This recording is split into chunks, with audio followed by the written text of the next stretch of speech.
Uncle claimed he was my dad's secret business partner using forged documents to steal my inheritance, so I hired a document expert who proved everything was fake, but my uncle's family still hates me even though he confessed everything in court. I am Rachel, 24F, and I need advice on a family situation that has completely destroyed my life.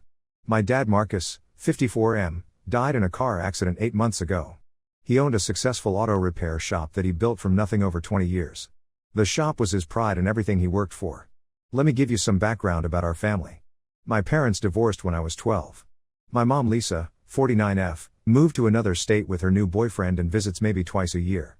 She never cared much about what happened to me or dad after the divorce. My dad raised me mostly on his own with help from his brother Kenneth, 58M. Kenneth has always been around. He helped dad start the business back in 2004 by lending him some money for equipment. Kenneth worked as a mechanic at another shop but would come help dad on weekends when things got busy. He never officially worked at dad's shop but was always there for family events and holidays. Kenneth has 3 kids, 2 sons David, 32M, and Ryan, 29M, and 1 daughter Sarah, 26F. David works construction, Ryan is unemployed most of the time, and Sarah just had her second baby. Kenneth married Patricia, 55F, about 15 years ago. Patricia works part-time at a grocery store. They always seem to struggle with money. Kenneth's house needed repairs that he could never afford. Their car broke down every few months. Patricia would make comments about how lucky dad was to have such a successful business while they had to worry about bills. Dad worked 7 days a week at the shop. He employed 4 full-time mechanics and 2 part-time office workers. The business made good money. Dad owned the building, all the equipment, and had contracts with several local companies for fleet maintenance. He saved money and invested it properly. Dad always told me the business would be mine someday because I was the only one who showed real interest in learning about it. I started working at the shop when I turned 16. Dad taught me everything: how to handle customers, manage inventory, do basic repairs, and keep the books. I studied business management in college specifically so I could take over someday. Dad was proud that I wanted to continue what he built. He would tell customers that his daughter was going to run the place better than he ever did. The accident happened on a Tuesday morning in October. Dad was driving to work when a drunk driver ran a red light and hit his truck. The paramedics said he died instantly. I got the call from the hospital while I was in my apartment getting ready for classes. I drove to the hospital but there was nothing anyone could do. The funeral was huge. Dad knew everyone in town through the business. Customers, suppliers, other shop owners, and half the neighborhood showed up. Kenneth gave a speech about how Dad was not just his brother but his best friend and business partner. That seemed strange to me because Dad never called Kenneth his business partner. Kenneth was family who helped out sometimes, but Dad owned everything himself. After the funeral, Kenneth started spending a lot of time at the shop. He said he was helping keep things running until I figured out what to do. The employees were confused about who was in charge. Kenneth would give them instructions that contradicted what I told them. He started acting like he had authority over business decisions. 2 weeks after the funeral, Kenneth sat me down at the shop after hours. He said we needed to talk about the future of the business.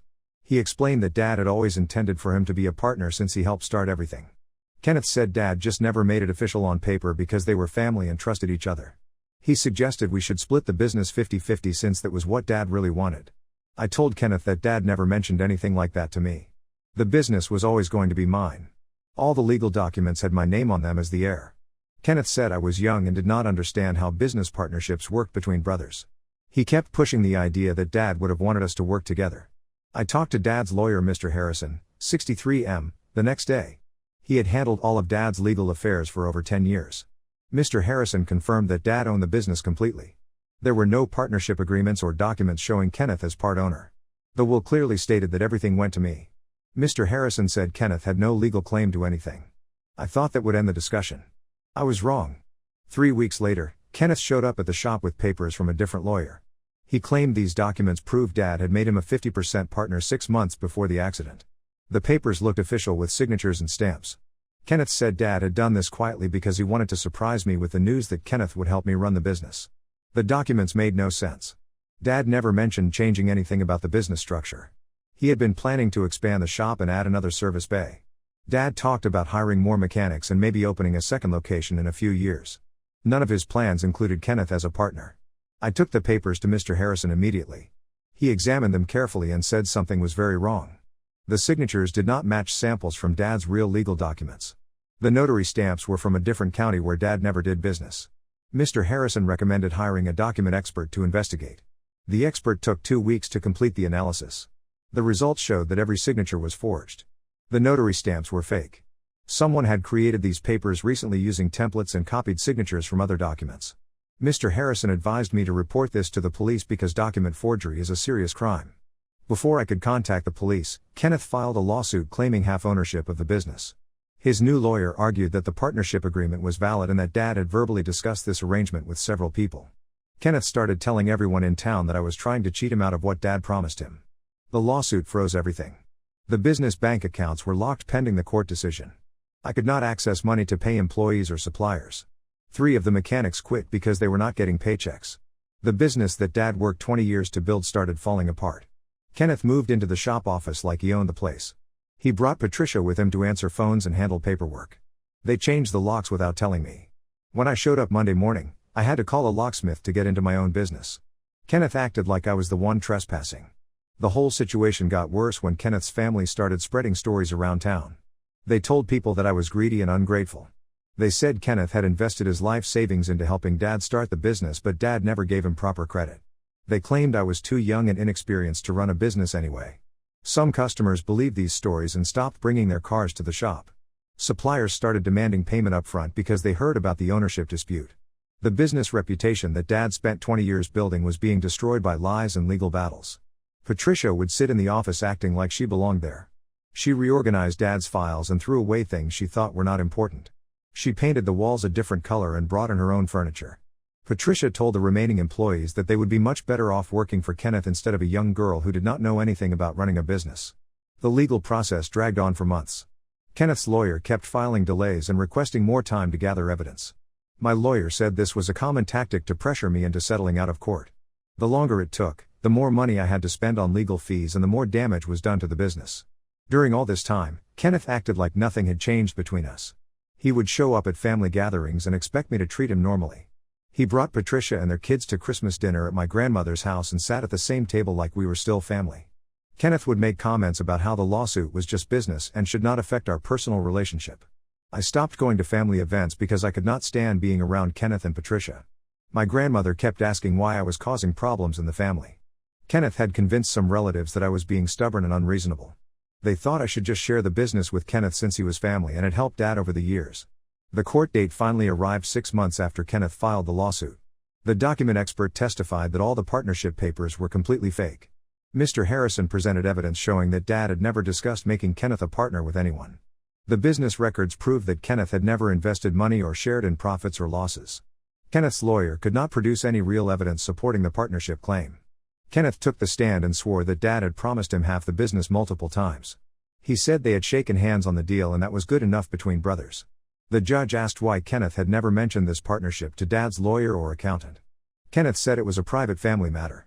The judge ruled completely in my favor. She dismissed Kenneth's lawsuit and ordered him to pay my legal fees. The judge said the forged documents were clearly fraudulent and hinted that criminal charges might be appropriate. Kenneth was ordered to return all business property and stay away from the shop. I thought this would finally end everything. Kenneth and Patricia cleaned out the office and left without saying anything to me. I changed the locks again and tried to rebuild what was left of the business. Only one of the original mechanics had stayed through the whole mess. I had to hire new people and convince customers to come back. That was 2 months ago. The business is slowly recovering but will never be the same. Kenneth has not spoken to me since the court ruling. His family still treats me like I stole something from them. They avoid me at any family gathering I attend. Last week I found out that Kenneth has been telling people around town that I use dirty lawyers and fake evidence to cheat him out of his rightful inheritance. He claims the judge was biased because she was friends with my lawyer. Kenneth says he is considering an appeal even though he has no grounds for one. I do not know what to do about this situation. Kenneth destroyed Dad's business and our family relationships over lies and greed. He put me through 8 months of legal hell and nearly ruined everything Dad worked for. The worst part is that some family members still think I should have just given Kenneth what he wanted to keep the peace. Should I pursue criminal charges against Kenneth for the forged documents? Should I try to repair the family relationships even though Kenneth has shown he cannot be trusted? I am 24 years old trying to run a business that my uncle almost destroyed with his lies. Any advice would be helpful. Update 1: A lot has happened since my last post and I wanted to update everyone who gave me advice.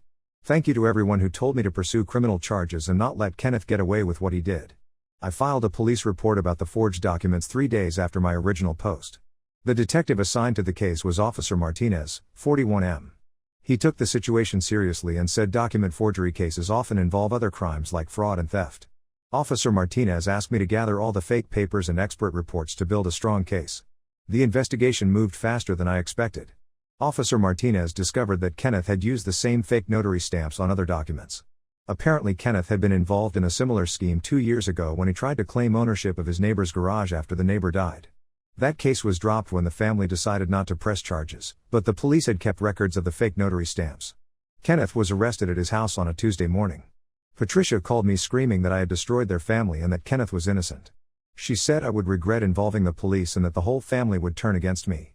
Patricia hung up on me and blocked my number. The arrest made the local newspaper because Kenneth had lived in town his whole life and people knew him through the business. The article mentioned that he was charged with multiple felonies including forgery, fraud, and attempted theft. Some customers who had stopped coming to the shop called to apologize and said they would bring their business back. Kenneth's arraignment was set for 2 weeks after his arrest. I did not go to court, but my lawyer Mr. Harrison attended to represent my interests. Kenneth pleaded not guilty to all charges and was released on bail. His lawyer requested a jury trial and said they would prove Kenneth was the victim of a family dispute. The same week as the arraignment, I received a letter from an attorney representing Kenneth's son David, 32M. The letter claimed that I had caused emotional distress to Kenneth's family through false accusations. David's lawyer demanded that I drop the criminal charges and pay Kenneth's family $50,000 for damages or they would file a civil lawsuit against me. I showed the letter to Mr. Harrison. He said it was mostly empty threats designed to scare me into backing down. Mr. Harrison wrote back explaining that I had every right to report crimes to the police and that frivolous lawsuits would result in sanctions against David's lawyer. We never heard from David's lawyer again. Things got more complicated when Kenneth's daughter Sarah, 26F, started posting on social media about the situation. Sarah wrote long posts claiming that I had always been jealous of Kenneth's relationship with Dad. She said I was a spoiled brat who could not handle sharing Dad's business with the man who helped build it. Sarah encouraged people to boycott my shop and support other businesses instead. Several customers showed me Sarah's posts and asked if they were true. I had to explain the court ruling and criminal charges to people who had known me since I was a child. Most customers understood that Kenneth had lied, but some seemed uncomfortable getting involved in family drama. I lost a few regular customers who just wanted to avoid the whole situation. The business continued recovering slowly. I hired 2 experienced mechanics who had worked at other shops in town. Word spread that we were doing good work again and taking care of customers properly. The new employees were professional and did not get involved in the family drama. 1 month after Kenneth's arrest, Officer Martinez called with surprising news. During the investigation, they had discovered that Kenneth had been stealing money from his employer's shop for over a year.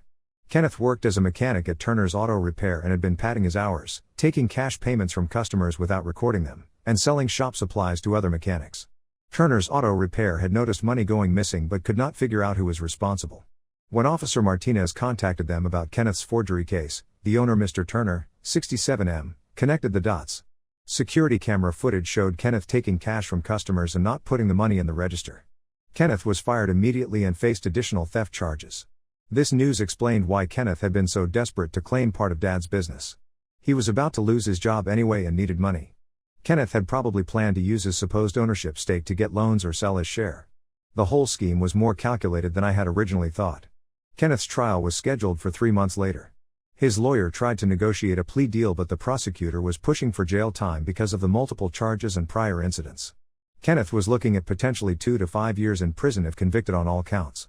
2 weeks before the trial, I received an unexpected phone call from Kenneth.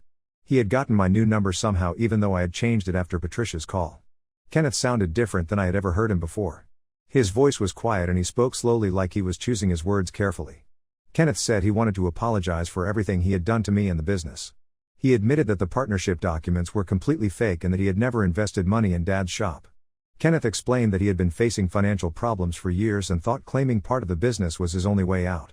The phone call lasted about 20 minutes. Kenneth said he knew I would probably never forgive him but wanted me to understand that he had never meant to hurt me personally. He claimed he had convinced himself that Dad would have wanted him to have part of the business since they were brothers. Kenneth said the stress of the legal trouble and losing his job had made him realize how wrong he had been. I did not respond to most of what Kenneth said. I listened but did not accept his apology or tell him everything was okay. When he finished talking, I told him that his actions had nearly destroyed everything Dad built and that saying sorry did not fix the damage. Kenneth said he understood and hung up. The next day, Kenneth's lawyer contacted the prosecutor about changing his plea to guilty. Kenneth accepted a plea deal that included 18 months in jail, 5 years probation, and restitution for my legal fees and business losses. The trial was cancelled and Kenneth was sentenced the following week. I attended the sentencing hearing. Kenneth looked older and smaller than I remembered. When the judge asked if he wanted to make a statement, Kenneth stood up and apologized to me directly in front of the courtroom. He said he had betrayed Dad's memory and destroyed our family relationship for no good reason. Kenneth accepted full responsibility for forging the documents and lying about the partnership. The judge sentenced Kenneth to exactly what the plea deal specified. Kenneth was taken into custody immediately to begin serving his jail time. Patricia was in the courtroom and started crying when they put handcuffs on Kenneth. She looked at me like this was somehow my fault even though Kenneth had just admitted his guilt publicly. After the sentencing, Patricia and Kenneth's kids approached me in the courthouse parking lot. David said the family would never forgive me for sending Kenneth to jail. Ryan called me selfish and said I had torn the family apart over money. Sarah said I would regret destroying Kenneth's life and that I was no longer welcome at any family gatherings. I told them that Kenneth had destroyed himself by committing crimes and lying to everyone for months. I pointed out that Kenneth had just confessed everything in court and accepted responsibility. Patricia said I could have chosen to be merciful instead of vindictive. They all walked away without letting me respond. The business is doing much better now. We have steady customers and enough work to keep 3 mechanics busy full-time. I hired an office manager to handle paperwork and customer service. The shop is profitable again and I am starting to plan the expansion that Dad had wanted to do. Most of the family drama has died down since Kenneth went to jail. Some relatives still avoid me, but others have reached out to say they understand I did the right thing. My grandmother admitted that she had been wrong to pressure me into sharing with Kenneth. She said Dad would be proud that I fought to protect what he built. Kenneth has been in jail for 3 weeks now. I have not had any contact with him or his family since the sentencing. Patricia moved in with her sister because she could not afford the house payments without Kenneth's income. David and Ryan rarely come around anymore, and Sarah deleted all her social media posts about the situation. I still think about whether I made the right choices throughout this whole mess. Kenneth is in jail, his family hates me, and our relationships will probably never recover. But Dad's business is thriving again and no one can claim it was built on lies or stolen property. I protected what Dad worked for and made sure Kenneth faced consequences for his crimes. Update 2: I am writing this update because several people have messaged me asking how things turned out with Kenneth and the family situation. A lot has happened in the past 4 months that I did not expect. Kenneth was released from jail after serving 8 months of his 18-month sentence. He got out early for good behavior and started his probation period. I found out about his release when he showed up at the shop on a Thursday afternoon in March. I was in the office doing paperwork when one of my mechanics told me someone wanted to talk to me. I walked out to the customer area and Kenneth was standing there wearing clothes that looked too big for him. He had lost weight in jail and looked older than his 58 years. Kenneth asked if we could talk privately. My first instinct was to tell him to leave immediately. The restraining order from the original lawsuit had expired, so Kenneth was legally allowed to be there.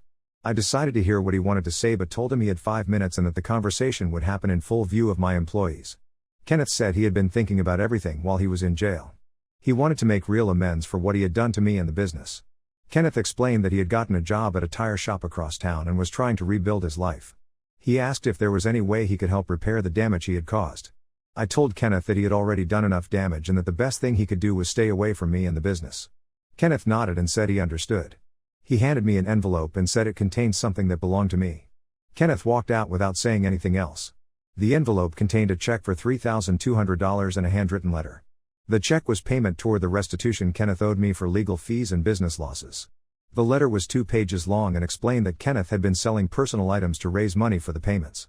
He wrote that paying back what he owed was the only way he could start to make things right. I deposited the check but did not respond to the letter. Over the next 2 months, Kenneth sent similar payments every few weeks. Each check came with a short note explaining how he had earned the money.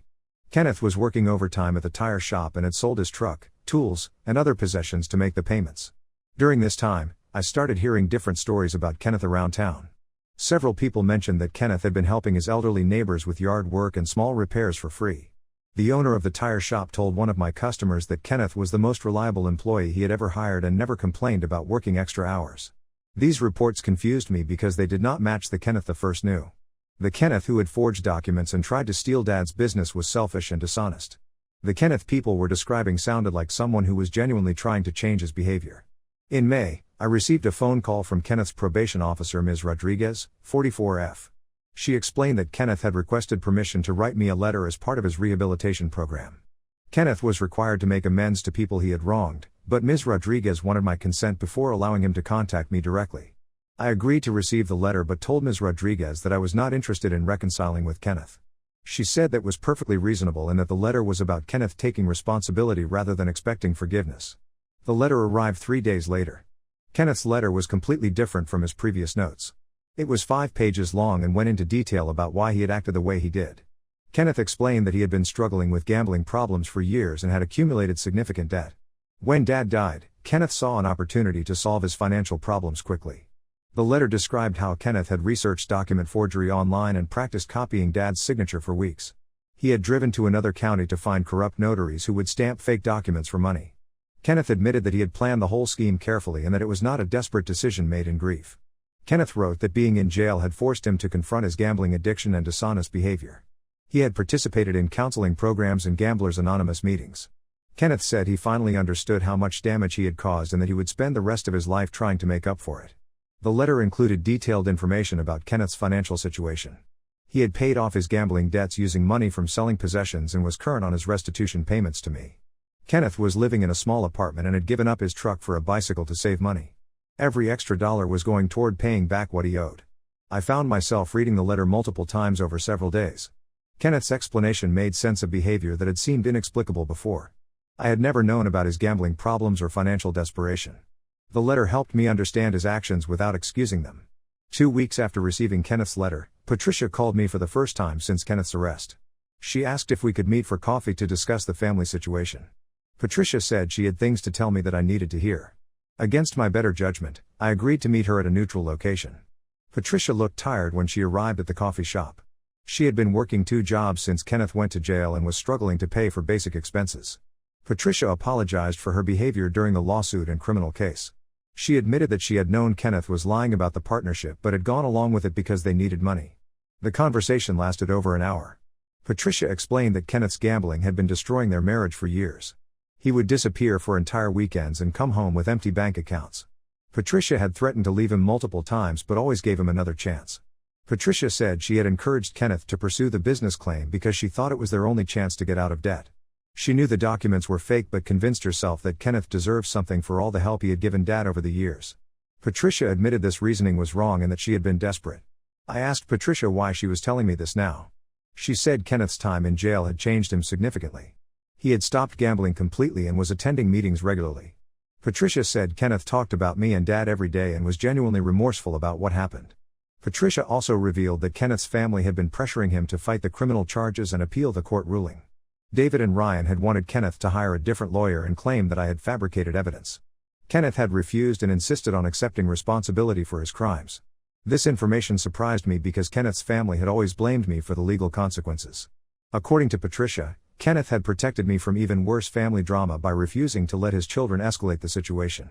I had no idea that Kenneth had been defending me to his own family. Our conversation ended with Patricia asking if I would consider reducing the remaining restitution payments. She explained that Kenneth was working as hard as he could but would need several more years to pay everything back. Patricia said the financial pressure was making it difficult for Kenneth to focus on his recovery. I told Patricia I would think about her request but could not make any promises. The restitution was court-ordered and I was not sure if I could legally change it even if I wanted to. Patricia thanked me for listening and said she hoped we could eventually repair our relationship. After meeting with Patricia, I spent several weeks considering everything I had learned about Kenneth's situation. His gambling addiction explained behavior that had never made sense before. The fact that he was taking full responsibility and working to pay restitution suggested genuine change. I decided to contact Ms. Rodriguez to learn more about Kenneth's rehabilitation progress. She told me that Kenneth was one of the most committed participants in their programs. He attended every meeting, followed all requirements, and had not had any violations of his probation terms. Ms. Rodriguez said Kenneth talked about me frequently during counseling sessions. He expressed genuine remorse and understanding of how his actions had affected me personally and professionally. Kenneth had apparently told his counselor that he did not expect or deserve forgiveness but wanted to prove through actions that he had changed. Last week, I made a decision that surprised even me. I contacted Kenneth's probation officer and requested a meeting with Kenneth to discuss the restitution payments. Ms. Rodriguez arranged for us to meet at her office with her present as a neutral party.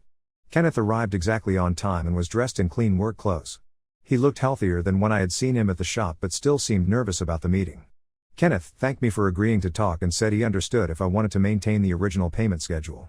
I told Kenneth that I had decided to forgive the remaining restitution debt on 2 conditions. First, he had to continue his gambling addiction treatment and probation requirements without any violations. Second, he had to stay away from the business and not discuss it with anyone in town. Kenneth agreed immediately to both conditions. He asked why I was willing to reduce the debt, and I explained that continued payments would not undo the damage but might prevent him from focusing on his recovery. I told Kenneth that this decision was about moving forward rather than forgetting what happened. Kenneth started crying when I told him about forgiving the debt. He thanked me repeatedly and said he would never forget this kindness. Kenneth promised that he would continue working on his problems and would never cause trouble for me or the business again. Ms. Rodriguez handled the paperwork to modify the restitution order. Kenneth's remaining debt of approximately $8,000 was forgiven in exchange for his agreement to the conditions I had specified.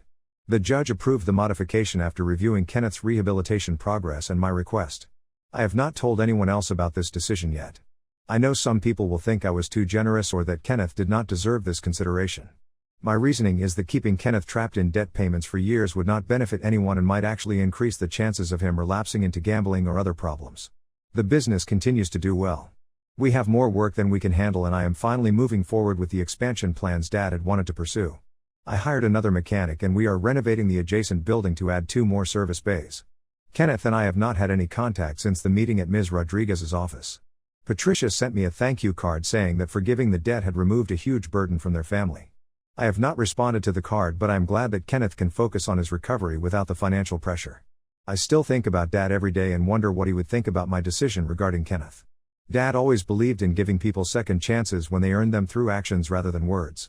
I think Dad would understand that forgiveness does not mean forgetting or pretending that crimes did not happen. This whole experience taught me that family relationships are more complicated than I used to believe. Kenneth committed serious crimes that could have destroyed everything Dad worked for.